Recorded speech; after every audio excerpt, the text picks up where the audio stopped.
Hi, I'm Todd Jones, host of the podcast Pressbox Access. Here's a clip from my interview with Tim Kurkjian. Tim explains how his career choice was influenced by growing up in a family that loved baseball. Your love for the game and is shown in how you've covered the game for all your life. It goes back to really your childhood, right? The love of baseball. Yeah. Oh, yeah. My dad, Todd, was a really good player. And baseball was the primary language spoken in my house growing up. This isn't something I just got interested in after college, okay? This was with me my entire life. My dad taught his three boys how to play the game. He gave us a great feel for the game. He taught us to love the game. My two brothers, Andy and Matt, are in the Baseball Hall of Fame at Catholic University because of their baseball exploits. Again, my dad was a really good player, and my dad was also a PhD in mathematics, MIT undergrad. So he took that love of statistics and that love of baseball and merged them. Can't tell you how many times we would sit in between games we were playing, and my dad would show me the baseball encyclopedia and say, look at Ted Williams' 1946 season, or look at this. Stan Musial had more triples than strikeouts one season. And this is stuff I learned when I was 8, and I'm still using this stuff today because my father gave me that love of the game and that feel for the game that I have never lost because I've always been so fascinated by the sport. So unlike you, Todd, who got to go to the Super Bowl and the Masters and everything, I had a much more narrower focus. And I said, I love all the sports, but I need to cover baseball, and I've made a career out of it, and nothing could make me happier than that. Well, I think I can relate in that my love for sports writing began with baseball. I grew up in the Cincinnati area. The Big Red Machine. I was age 10 when they were rolling. And I used to play this dice game, APBA, the cards. And I would play entire seasons. And I would write out little game summaries after I would play a game.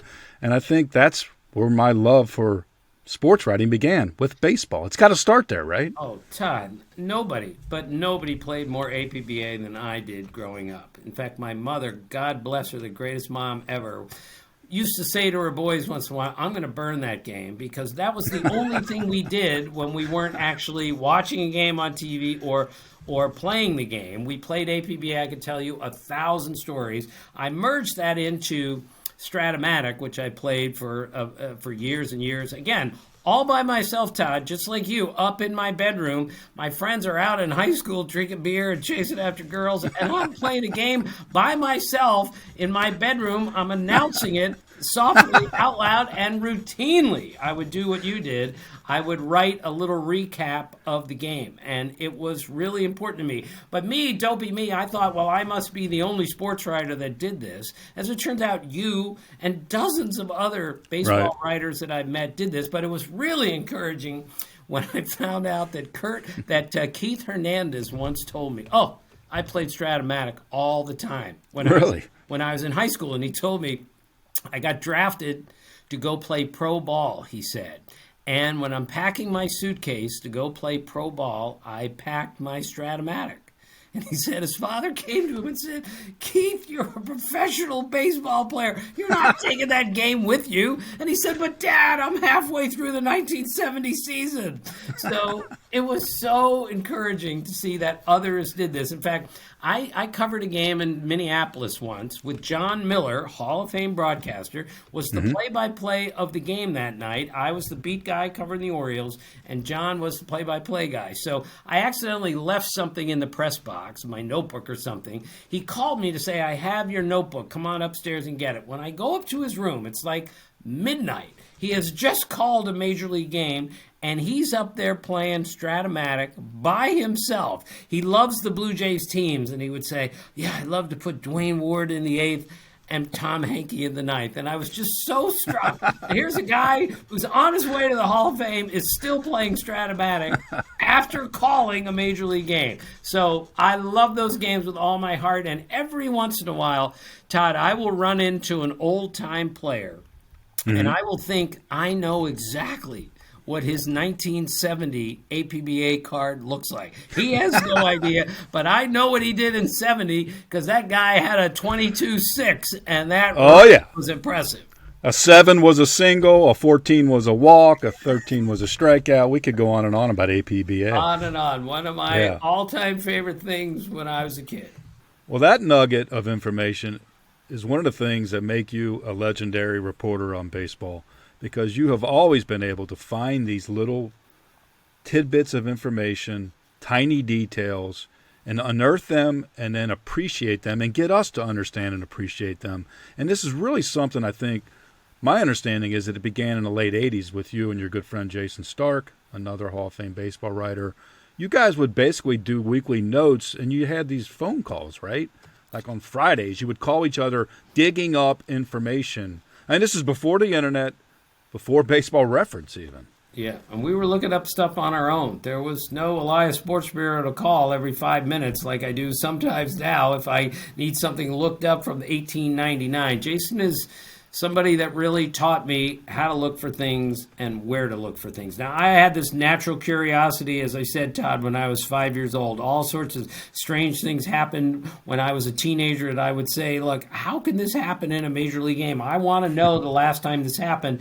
I just took that into my career as a baseball writer. And this is why baseball is so beautiful. One of the million reasons is these incredible coincidences that happen. I mean, Prince Fielder finished his career with exactly as many home runs, 319, as his father. Seriously, how do you explain that? How do you explain that Dennis Eckersley picked off Kenny Williams in a game and then went 3.5 years without picking off anyone, and then he picked off Kenny Williams again? I mean, that can't happen. It can't happen that Stan Musial had exactly as many hits on the road as he did at home. And it cannot happen that the Red Sox won, this is in the early 2000s, I'll be close, back-to-back games with a walk-off homer. So I started my research. When's the last time the Red Sox won back-to-back games with a walk-off homer? And here's the answer I ended up coming up with. In 1935, Wes Ferrell, who was a pitcher, hit a home run in the bottom of the ninth inning. A starting pitcher who's still batting in the bottom of the ninth. He might be the greatest hitting pitcher ever. He hits a walk-off homer to win a major league game as a starting pitcher. And then the next day, he comes up as a pinch hitter and hits another walk-off homer. The last time the Red Sox had done that was like 70 years earlier. It was one guy that hit both of the walk-offs, and he was a pitcher. Well, back in these Stone Age days, how are you finding this stuff? How are you and Jayson finding this stuff? Well, there used to be an encyclopedia. Maybe it's still out. It's called the Cohen and Neff Encyclopedia, and it's a soft-bound encyclopedia. And in other words, it's less weight than the real encyclopedia that that came out that I would carry around with me on the road. It weighed literally 9 pounds, and I would pack it. I would carry it with me pre-internet. Security loved you. Well, it was ridiculous. But, yeah, so we would look up stuff by hand, Jayson and I can't tell you how many times I would do just tireless work to look up a note that the Elias Sports Bureau now could find in literally a minute and a half. So I have bowed to them on so many where I say, I don't have 4 hours to look this up. I'm going to go to the experts. I'm going to go to the official scorekeepers of Major League Baseball, and they're going to help me. I've called the Elias more times than anybody in the history of the world because my natural curiosity still exists. And when I see something in the box score in the morning and I can't explain it, I will try to find it myself. If I can't, I'll call the Elias and they'll help me. You have like an Elias bat phone, right? It should be. I have a guy there, Frank, who's the greatest. He's like on call all the time. I never call him at 3 a.m. I never call him after dinner time. But in the morning, he's used to getting a call from me to say, Frank, we need to know the answer. And the good thing is he's equally intrigued. And that's what keeps me going is maybe I can't find the exact stat, but at least it's my curiosity that got him looking for this stat. My understanding is that your diligence and your curiosity led you to clip the box score out of the newspaper every day of every season from 1990 through 2009. Is that correct? Yeah, I'm ashamed to say yes, it's absolutely correct. And I will tell you that I never missed a day. In other words, I never forgot to do it one day and did 2 days the next day.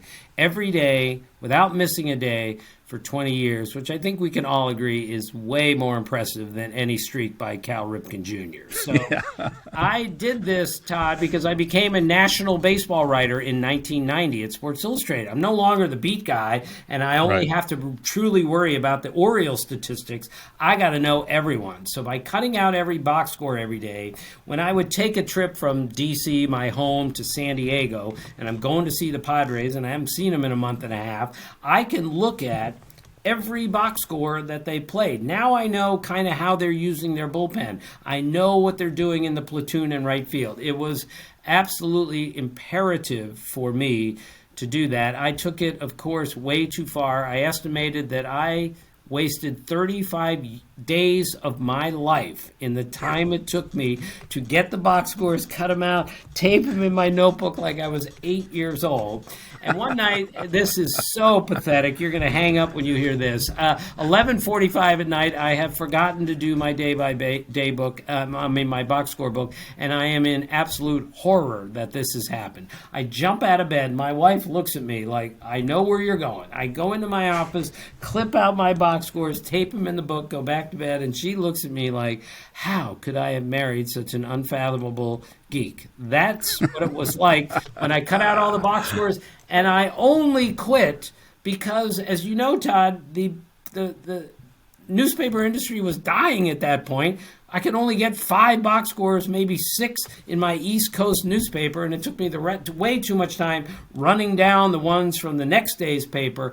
It was terrible. I should have quit, by the way, because I used to put all my notebooks up on the shelf in my closet above all my clothes. And I got home from a trip once, and the weight of my box score books had collapsed the shelf, and all of my suits and clothes are on the ground when I get home, covered with plaster.